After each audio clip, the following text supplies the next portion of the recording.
Good morning विद्यार्थी मित्रों। So last लेक्चरनी अंदर આપણે સ્વાધ્યાયમાં ક્વેશ્ચન નંબર 11.24 સુધી કમ્પ્લીટ કર્યું હતું। ચલો 11.25મો ક્વેશ્ચન જોઈએ।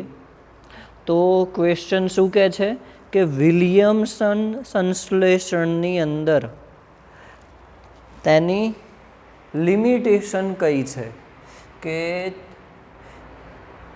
આપણે અત્યાર સુધી વિલિયમસન સંશ્લેષણ ભણ્યા તો એની અંદર એનો ડ્રોબેક કયો છે, એની લિમિટેશન શું છે, તમને એવો ક્વેશ્ચન પૂછેલો છે, બરાબર। તો જોઈએ આપણે 11.25। તો સૌથી પહેલાં તો સિમ્પલ હું તમને વિલિયમસન સંશ્લેષણનો ફોર્મ્યુલા લખીને બતાવું કે શું હતો કે કોઈ પણ આલ્કાઇલ હેલાઇડ લેતા હતા પ્લસ શું લેતા હતા સોડિયમ આલ્કોક્સાઇડ, બરાબર। તો એ તમને ઈથર બનાવીને આપતો હતો।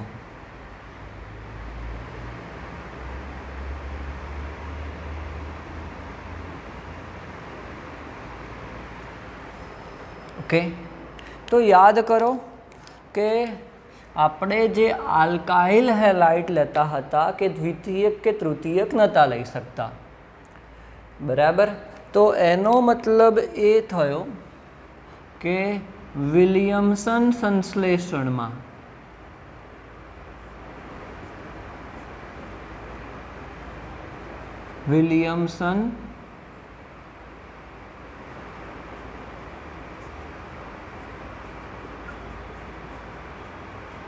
સંશ્લેષણમાં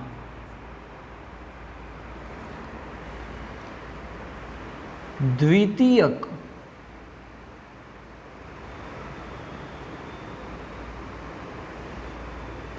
કે તૃતીયક આલ્કાઇલ, દ્વિતીયક કે તૃતીયક આલ્કાઇલ સમૂહ ધરાવતો ઈથર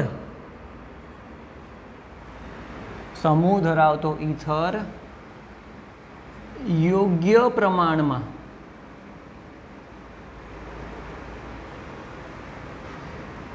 બનાવી શકાતો નથી,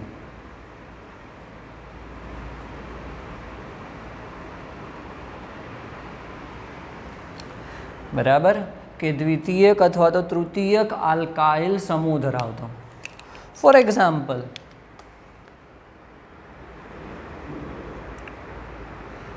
જો આપણે કંઈક આ રીતનો ઈથર બનાવવો હોય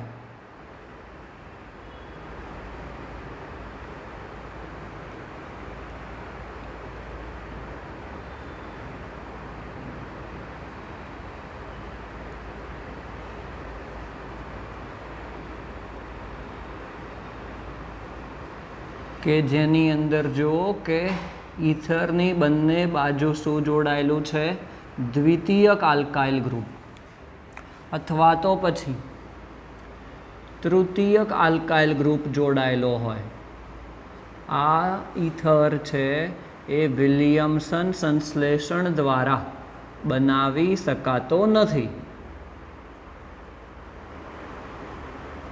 એ શું થઈ જાય છે, એની લિમિટેશન, બરાબર। તો શું નામ થઈ જશે આનું, આઇસોપ્રોપાઇલ સમૂહ છે તો આઇસોપ્રોપાઇલ ઈથર, અને આ શું થઈ જશે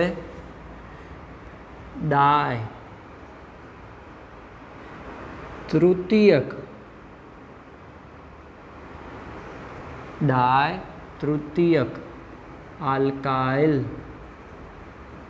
ઈથર, બરાબર। આ બંને ઈથર જો આપણે જોઈએ તો વિલિયમસન સંશ્લેષણ દ્વારા, બરાબર, વિલિયમસન સંશ્લેષણ દ્વારા, ઓકે, અહીંયા લખવું હોય તો આપણે લખી શકીએ બ્યુટાઇલ કેમ કે બ્યુટાઇલ સમૂહ છે, તૃતીયક બ્યુટાઇલ ઇથર. તો એની જે લિમિટેશન છે એ આ જ છે કે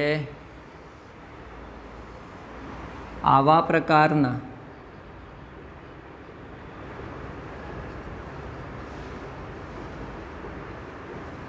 ઇથર બનાવી શકાતા નથી.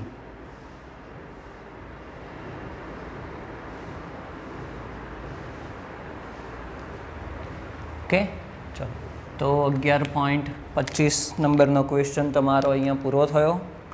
એના પછી જોઈએ 11.26. 26મા નંબરના ક્વેશ્ચનમાં તમને શું કીધું છે કે તમારે બનાવવાનું છે 1-પ્રોપોક્સી પ્રોપેન, અને એ પણ બનાવવાનું છે પ્રોપેનોલમાંથી. કે પ્રોપેનોલ તમને આપેલું હોય અને પ્રોપેનોલમાંથી બનાવવાનું છે 1-પ્રોપોક્સી પ્રોપેન. ઓકે, અને એની ક્રિયાવિધિ લખવાની છે. બરાબર, તો આપણે એની ક્રિયાવિધિ જોઈએ. તમને અહીંયા કોઈ પણ એવી સ્પેસિફિકેશન નથી આપેલી કે તમારે કઈ પદ્ધતિથી બનાવવાનું છે.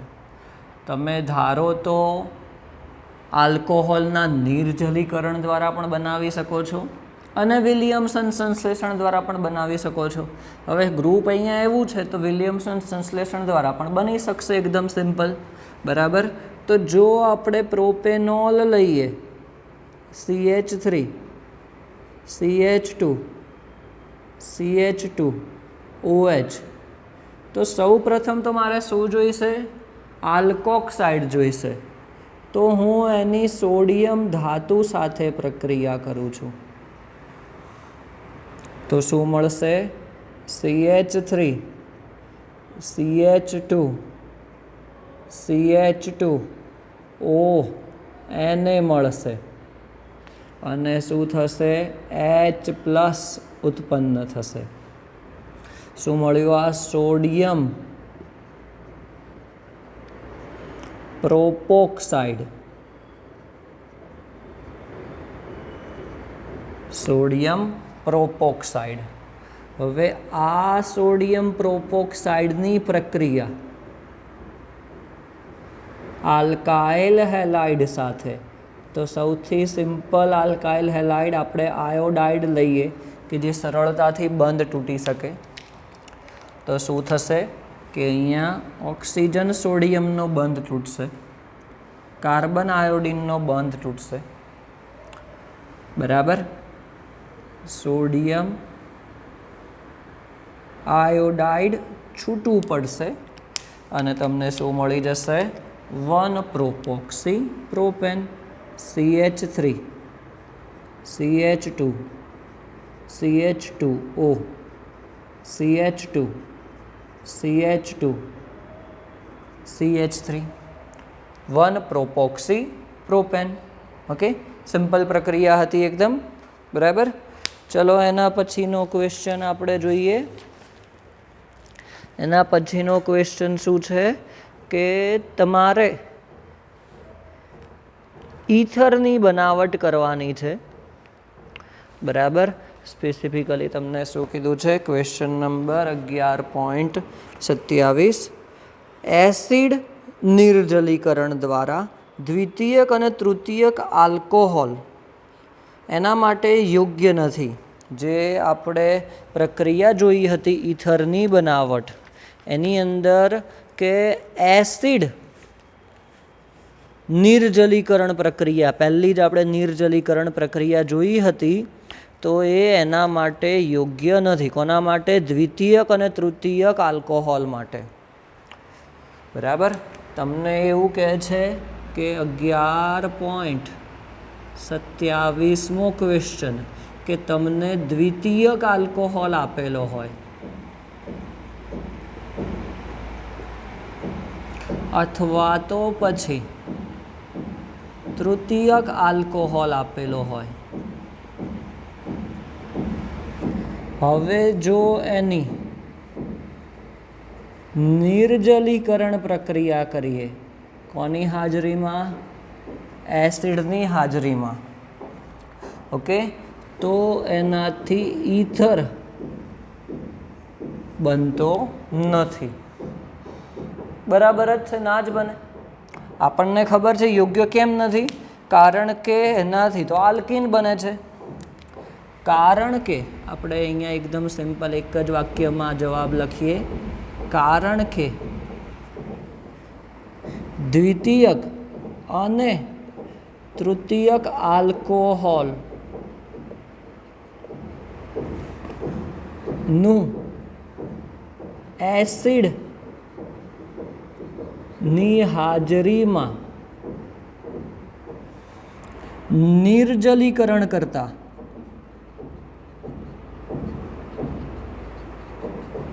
આલ્કીન મળે છે.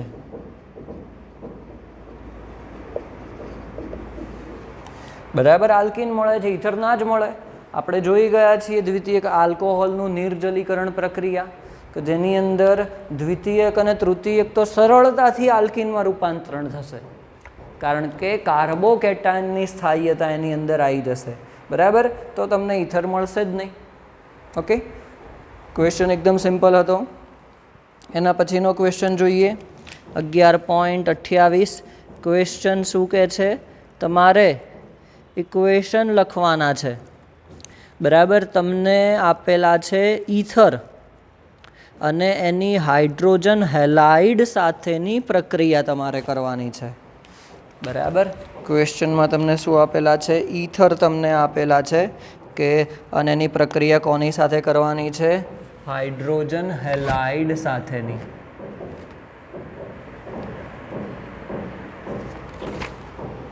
ઓકે, એની અંદર પહેલો તમને આપેલો છે 1-પ્રોપોક્સીપ્રોપેન.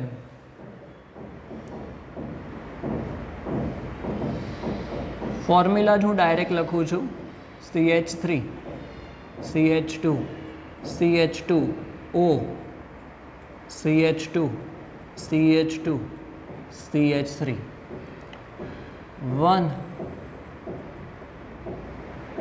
1-પ્રોપોક્સી પ્રોપેન. હવે એની કોની સાથે પ્રક્રિયા કરવાની છે? હાઇડ્રોજન આયોડાઇડ સાથેની પ્રક્રિયા. તો સિમ્પલ છે પ્રક્રિયા. આપણે આ જ રીતની પ્રક્રિયાઓ આગળ જોઈ ગયા છીએ કે શું થશે. હવે અહીંયા તો બંને બાજુ સેમ જ છે, કાર્બનની સંખ્યા, તો કોઈ પણ કાર્બન ઓક્સિજનનો બંધ તૂટશે, હાઇડ્રોજન આયોડિનનો બંધ તૂટશે. આયોડિન ક્યાં જશે? કાર્બન જોડે જશે. અને હાઇડ્રોજન ક્યાં જશે? ઓક્સિજન જોડે જશે. તો શું મળશે તમને? CH3 CH2 CH2OH મળશે. અને બીજું શું મળશે? CH3 CH2 CH2I મળશે. બરાબર, સિમ્પલ પ્રક્રિયા હતી એકદમ. તમને પ્રોપેનોલ અને બીજું શું મળશે? Iodo propane. ઓકે, ચલો બીજી પ્રક્રિયા જોઈએ. એ કઈ આપેલી છે તમને? મિથોક્સી બેન્ઝીનની આપેલી છે.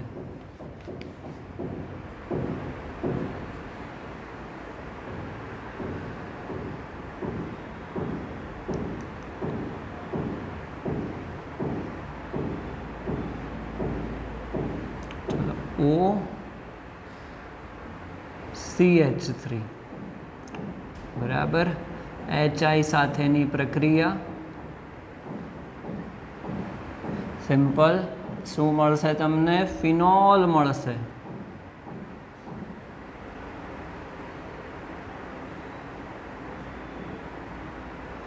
ઓક્સિજન અને મિથાઇલ સમૂહનો આ જે બંધ છે તૂટશે, હાઇડ્રોજન આયોડિનનો બંધ તૂટશે અને શું મળશે? ફિનોલ.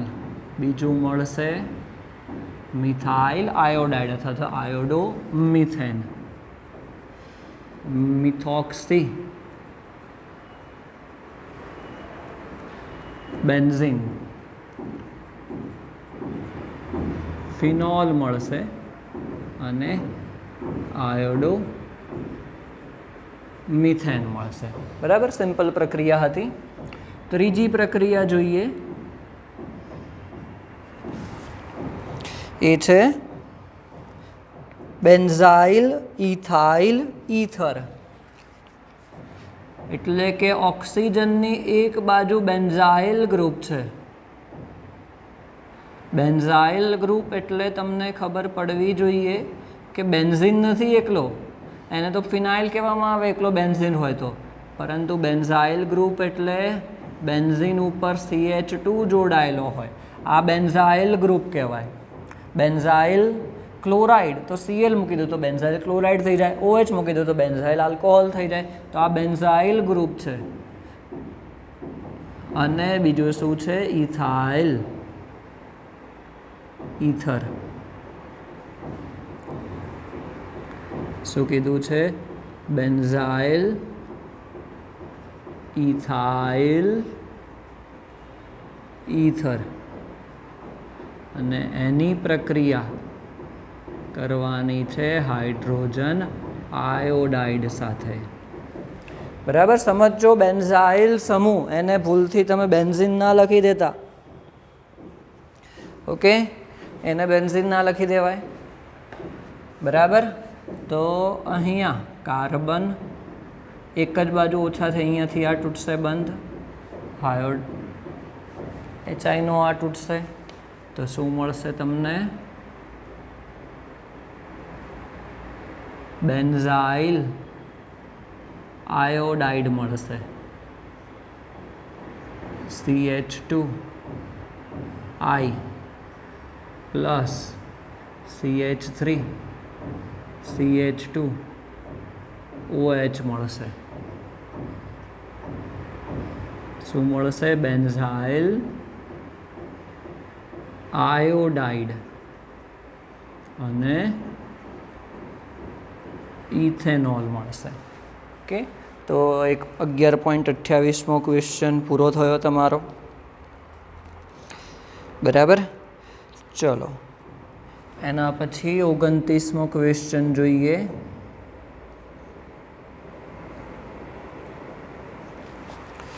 ક્વેશ્ચન શું કહે છે કે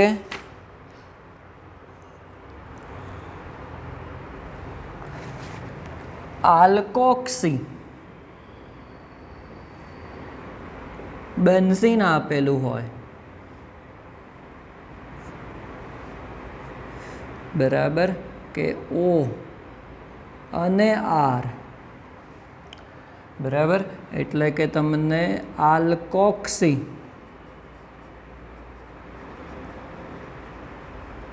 બેન્ઝીન આપેલું છે. હવે તે ઇલેક્ટ્રોન અનુરાગી વિસ્થાપન પ્રક્રિયામાં ઇલેક્ટ્રોન અનુરાગી વિસ્થાપન જો પ્રક્રિયા કરીએ તો આપણને ઓર્થો અને પેરા નિપજ મળે છે. કે જે નવું આવતો સમૂહ છે ઇલેક્ટ્રોન અનુરાગી આયન, એ ઓર્થો અને પેરા ઉપર જાય છે. એનો મતલબ કે ઈથર શું કરે છે? ઓર્થો અને પેરાને સક્રિય બનાવે છે. ક્વેશ્ચન છે તમારે આન્સરમાં શું કરવાનું છે? જાતે કરવાનો છે. તમારે બતાવવાનું છે કે ઈથર એમાં +R ધન સંસ્પંદન અસર જોવા મળે છે.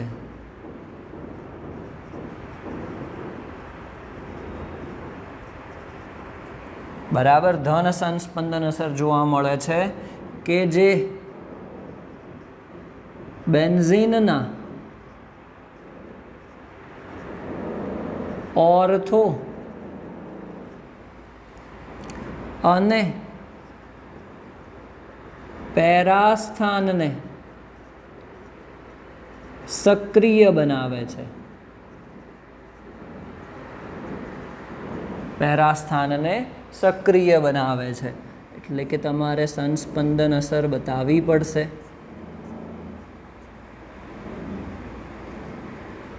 ચલો, ઓક્સિજન પાસે અબંધકારક ઇલેક્ટ્રોન યુગ્મ છે, તો એ શું કરશે? ઇલેક્ટ્રોન યુગ્મનું દાન કરશે. તો એના કારણે આ બંધ તૂટીને અહીંયા એના ઓર્થો સ્થાન ઉપર ઇલેક્ટ્રોન આવી જશે, ઋણ વીજભાર.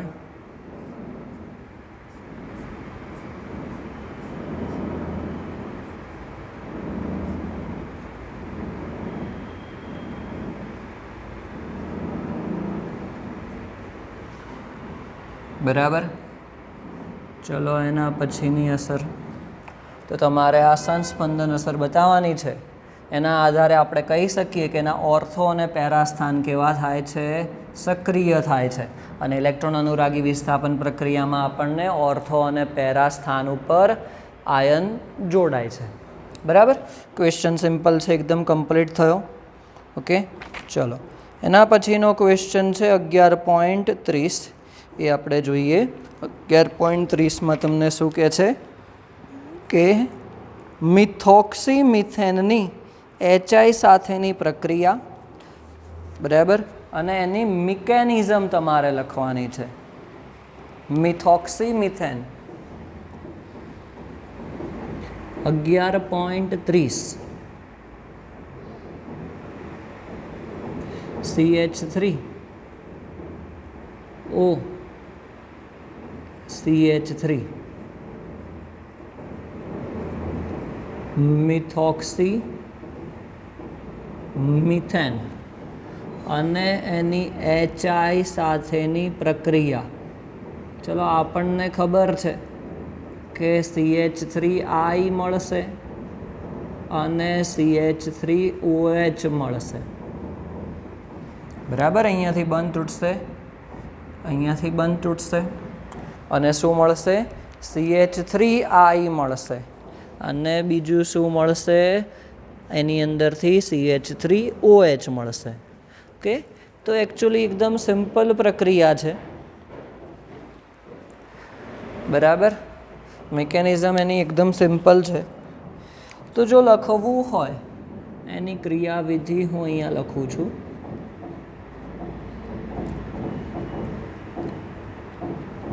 તો પહેલા સ્ટેપમાં શું થશે કે CH3O CH3 લઈએ છીએ. બરાબર. બીજું શું છે એની સાથે? HI. કે એને પણ આ જ રીતે બંધથી બતાવીએ. ઓક્સિજન પાસે અબંધકારક ઇલેક્ટ્રોન યુગ્મ છે, એટલે પહેલા આ બંધ તૂટી જાય છે HI નો, અને ઓક્સિજન ક્યાં જશે? હાઇડ્રોજન પાસે જશે. બરાબર. તો શું આપશે તે? CH3 ઓક્સિજન, હાઇડ્રોજન જોડાયો, CH3 પ્લસ શું છે?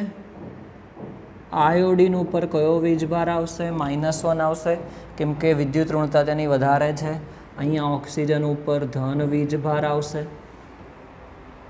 હવે શું થશે કે ઓક્સિજન ઉપર જે વીજભાર આવ્યો એને તે સ્થાયી કરવા માટે, ન્યુટ્રલ કરવા માટે મિથાઇલ સાથેનો બંધ તોડી દે છે. તો I- ક્યાં જશે? મિથાઇલ જોડે જશે. બરાબર. તો એક તો આ બની ગયું CH3OH, અને I- એ મિથાઇલ કાર્બોકેટાયન જે બન્યો એની જોડે જશે, તો CH3I. પૂરી થઈ ગઈ તમારી ક્રિયાવિધિ 11.30. બરાબર. 11.31 તમને જાતે કરવા માટે આપેલો છે ક્વેશ્ચન. બરાબર. તો આપણે 11.32થી સ્ટાર્ટ કરીશું. બે જ ક્વેશ્ચન બાકી છે. 11.32 જોઈએ આપણે.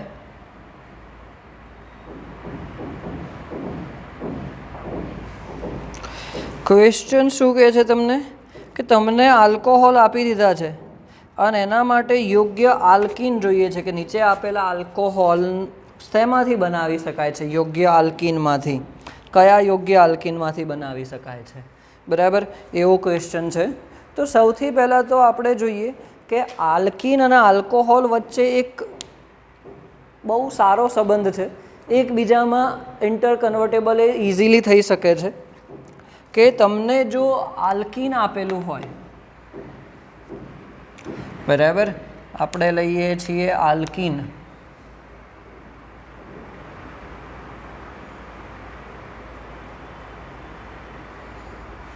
અને એની અંદર આપણે પાણી ઉમેરીએ છીએ તો શું મળે છે? આપણને આલ્કોહોલ મળે છે.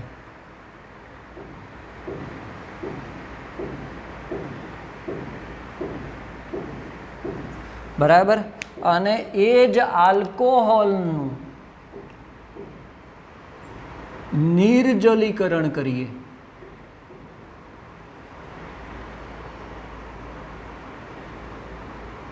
એટલે કે પાણીનો અણુ આપણે દૂર કરીએ છીએ એમાંથી, તો આપણને આલ્કીન મળે છે.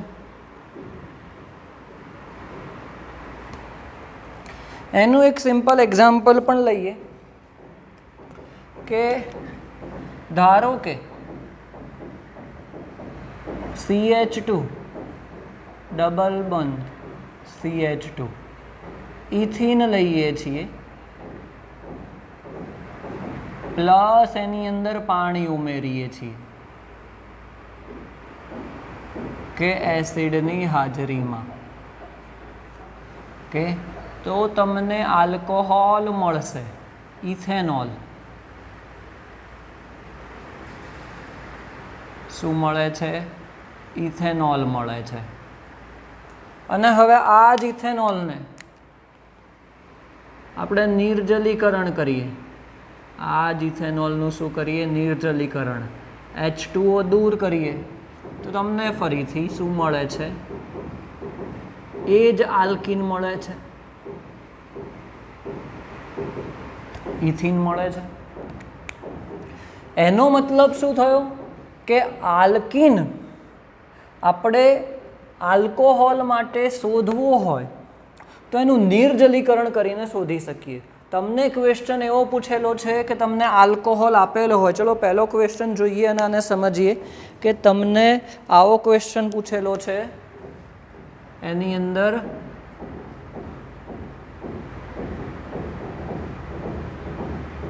કે સાયક્લો હેક્સાઇલ સમૂહ આપેલો છે,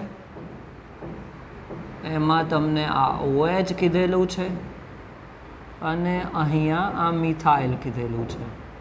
એટલે કે તમને આ આલ્કોહોલ આપેલો છે અને ક્વેશ્ચન તમને એવું પૂછ્યો છે કે આને બનાવવા માટે કયો આલ્કીન જોઈશે, કે કયા આલ્કીનમાંથી તમને આવી નિપજ મળશે. આલ્કીન તમારે શોધવાનું છે કે કયો આલ્કીન લઈશું તો તમને આ નિપજ મળશે. તો ઉપરની પ્રક્રિયાથી આપણને એ ખબર પડે કે આલ્કીનમાંથી આલ્કોહોલ અને આલ્કોહોલમાંથી આલ્કીન બનાવી શકાય છે. બરાબર, તો એનો મતલબ કે ઇથિનમાંથી જ ઇથેનોલ મળ્યો. બરાબર, ઇથિનમાંથી જ ઇથેનોલ મળે છે આપણને અને ઇથેનોલમાંથી જ ઇથિન મળે છે. એનો મતલબ એ થયો કે જો આનું હું નિર્જલીકરણ કરી દઉં, નિર્જલીકરણ, એનાથી જે મને આલ્કીન મળશે એનાથી જ ફરીથી હું આલ્કોહોલ બનાવી શકું, કેમ કે એકબીજામાં ઇન્ટરકન્વર્ટેબલ છે. કે આપણે ઇથિન લીધો તો એમાંથી આલ્કોહોલ બનાવ્યો અને આલ્કોહોલમાંથી ફરીથી ઇથિન બનાવ્યો. એનો મતલબ કે નિર્જલીકરણથી જે આપણને આલ્કીન મળે છે એની જ અંદર પાણી ઉમેરીને ફરીથી આલ્કોહોલ બનાવી શકાય છે. તો તમારે અહીંયા શોધવાનું છે આલ્કોહોલ બનાવવા માટે કયા પ્રકારનો આલ્કીન જોઈશે. તો જો હું અહીંયા નિર્જલીકરણ કરી દઉં,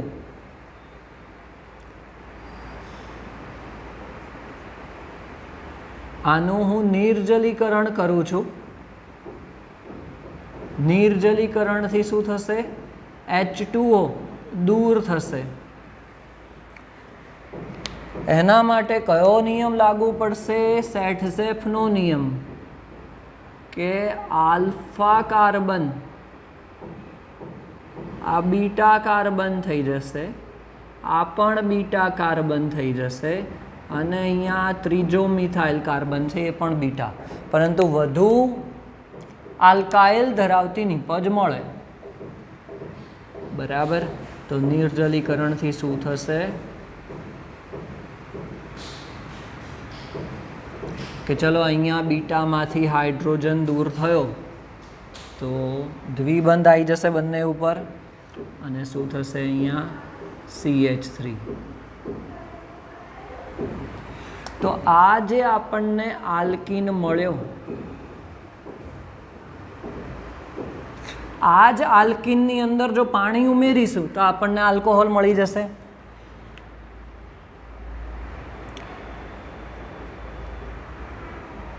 આપણે શું કર્યું છે, ઉલટા ગયા છીએ. આપણે આલ્કીન શોધવો હતો કે એના માટે કયો આલ્કોહોલ માટે કયો આલ્કીન જોઈશે, તો આપણે નિર્જલીકરણ કર્યું, એને ઉલટા ગયા. તો આ આલ્કીનમાંથી આપણે આલ્કોહોલ બનાવી શકીએ. જો કઈ રીતે કે તમને જો આ પ્રકારનો આલ્કીન આપેલો હોય,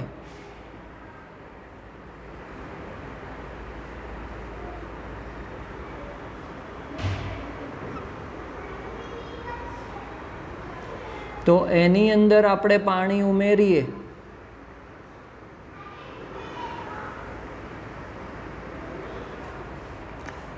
તો શું થશે, એકચ્યુઅલી અહીંયા શું થશે, H+ અને OH- માર્કોનિકોફનો નિયમ આવશે.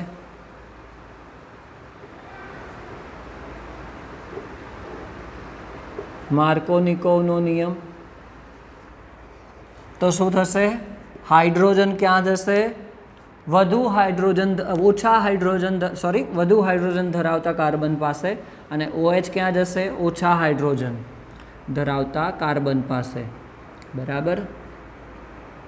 તો તમને આ જ પ્રકારનો આલ્કોહોલ મળી ગયો. તો જવાબ મળી ગયો કે આલ્કીન કયો જોઈશે, આ આલ્કીન જોઈશે. આપણે શોધવા માટે ઉલટું કર્યું છે, બસ બીજું કશું નહીં.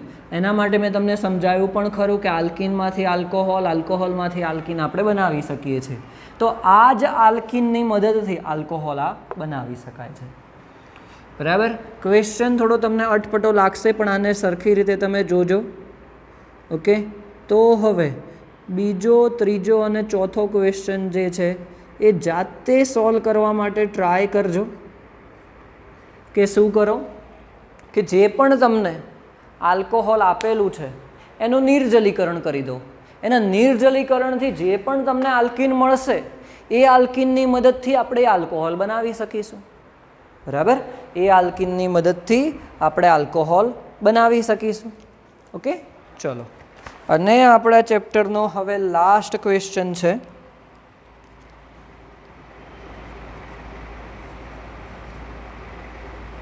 .33 કે તમને પ્રક્રિયા આપેલી છે અને એની ક્રિયાવિધિ તમારે લખવાની છે. CH3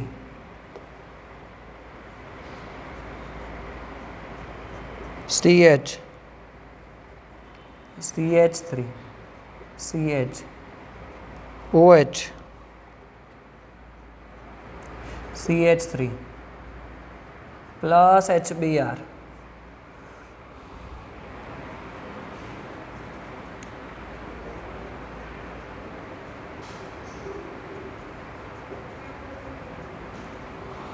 બરાબર. આ ક્વેશ્ચન નીટમાં પણ પૂછાઈ ગયેલો છે, JEEમાં પણ આના ઉપરથી ક્વેશ્ચન આવી ચૂક્યા છે કે એકચ્યુઅલી જો અહીંયા તમારે OHનું વિસ્થાપન કરવાનું છે, OH દૂર કરવાનું છે અને Br ઉમેરવાનો છે. પાણીનો અણુ દૂર થશે ને Br ઉમેરાશે. પણ તમે જુઓ કે અહીંયા OH તો દ્વિતીયક આપેલો છે આલ્કોહોલ અને આલ્કાઇલ હલાઇડ તો તૃતીયક બને છે. એવું કઈ રીતે થઈ ગયું કે પોઝિશન એ ચેન્જ થઈ ગઈ, પ્રકાર પણ ચેન્જ થઈ ગયો, દ્વિતીયક અને તૃતીયક. તો ક્રિયાવિધિ આપણે જોઈએ કે સિમ્પલ છે, સ્થાયીતા ઉપર આધાર રાખે છે.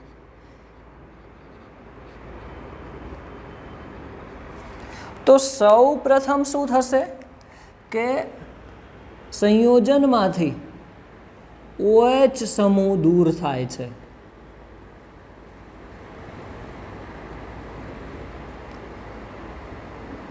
CHOH અને CH3 છે, બરાબર. તો શું થાય છે કે અહીંયાથી આ OH સાથેનો બંધ છે એ કાર્બનનો તૂટે છે. એની સાથે સાથે HBr છે એ પણ આપણે માની લઈએ. અહીંયા હાઇડ્રોજન અને બ્રોમિન છે એનો બંધ પણ શું થાય છે, તૂટે છે. અહીંયાથી OH જશે તો OH ઋણ વીજભાર સાથે જશે, કારણ કે ઓક્સિજનની વિદ્યુત ઋણતા કાર્બન કરતાં વધારે છે. તો શું મળશે? CH3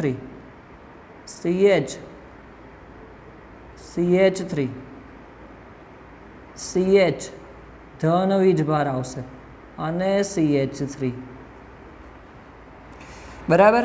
આને આપણે પછી રાખીએ છીએ, પરંતુ અહીંયાથી જ્યારે બંધ તૂટે છે હાઇડ્રોજન બ્રોમિનનો, તો બ્રોમિનની વિદ્યુત ઋણતા વધારે છે તો H પ્લસ તરીકે છૂટવો પડશે.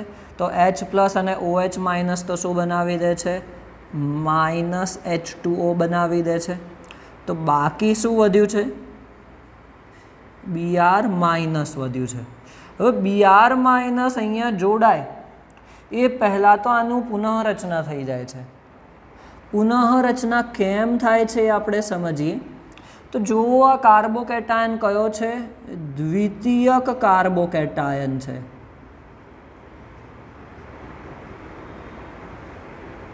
દ્વિતીયક કાર્બોકેટાયન છે.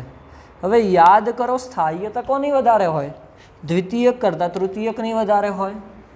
તો સ્થાયી થવા માટે, વધુ સ્થાયી થવા માટે શું થાય છે? પુનઃરચના થઈ જાય છે. એ પોતે જ અણુઓની ફેર ગોઠવણી કરે છે. સંયોજન પોતે જ વધુ સ્થાયી થવા માટે તો શું કરે છે કે આ જે ધન વીજભાર છે, બરાબર, એને આ કાર્બન ઉપર લાવવા માટે ટ્રાય કરે છે, કે જેના કારણે શું થાય કે તૃતીયક થઈ જાય. હવે તૃતીયક થઈ જાય તો તે વધુ સ્થાયી થઈ જાય અને હાઇડ્રોજન ક્યાં જતો રહેશે? એ ધન વીજભાર ધરાવતા કાર્બન જોડે જતો રહેશે. તો શું થાય છે? CH3 કાર્બન, CH3 આ થઈ ગયું અહીંયા CH2 CH3 અને આ કાર્બન ઉપર ધન વીજભાર આવી ગયો. પુનઃરચના થઈ ગઈ, અણુઓની ફેર ગોઠવણી થઈ. તો શું થઈ ગયું? તૃતીયક કાર્બોકેટાયન બન્યું. અને આવું કેમ થાય છે? વધુ સ્થાયી બનવા માટે, કારણ કે દ્વિતીયક કરતાં તૃતીયક કાર્બોકેટાયન વધુ સ્થાયી હોય.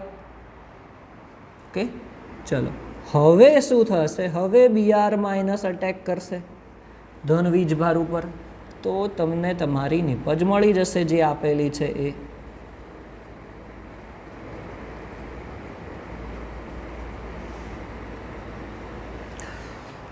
બરાબર. મને યાદ નથી કે કયા વર્ષમાં પૂછાયો હતો, પણ નીટમાં આ ક્વેશ્ચન પૂછાઈ ગયેલો છે. બરાબર, મોટાભાગના વિદ્યાર્થીઓ ભૂલ કરતા હોય છે, અહીંયા જ Br જોડી દેતા હોય છે. ઓકે, પણ ક્રિયાવિધિ તમને જે સમજાઈ, આવું દરેકમાં થશે.